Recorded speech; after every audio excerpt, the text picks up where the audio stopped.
की धमाकेदार प्रस्तुति।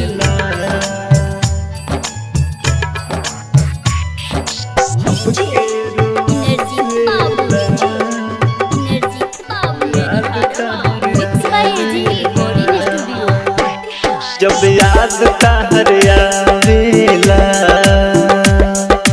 हमके तड़पावेला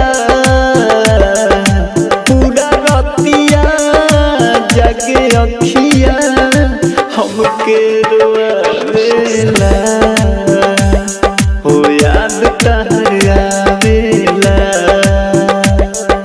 हमके तड़पावेला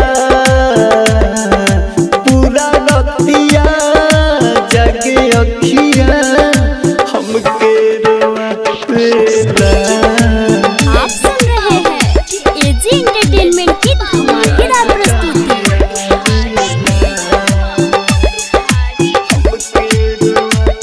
जब याद तोहरे आवेला सुनो न जान हम पागल नियन हो जानी साथ गुजरल दिन और रात याद करके हम हो जानी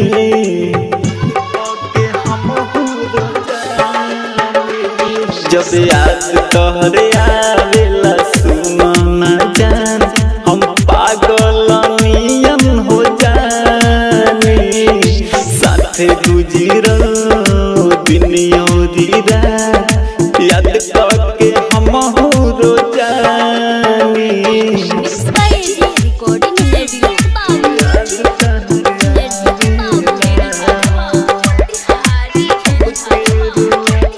जब याद तहरियावेला हमके तड़पावेला पूरा रतिया जगे अखिया हमके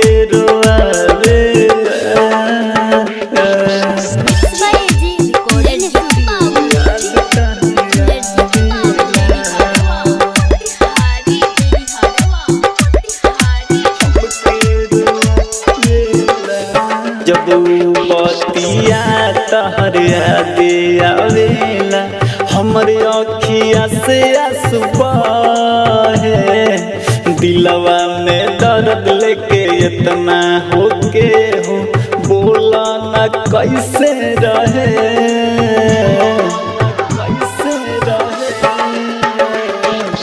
राइटर अनास दानिश में जान बोला न कमी करा है अरविंद सावरिया के अखिया से जान रोजो तयासू बहे। आप सुन रहे हैं एजी एंटरटेनमेंट की धमाकेदार प्रस्तुति।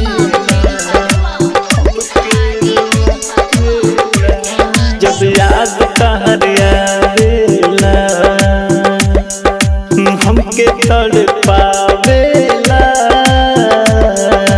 पूरा रतिया जाके अखिया हमके रोआवेला हो याद तहरियावेला हमके तड़पावेला। एजी रिकॉर्डिंग स्टूडियो रोशनपुर सपहा।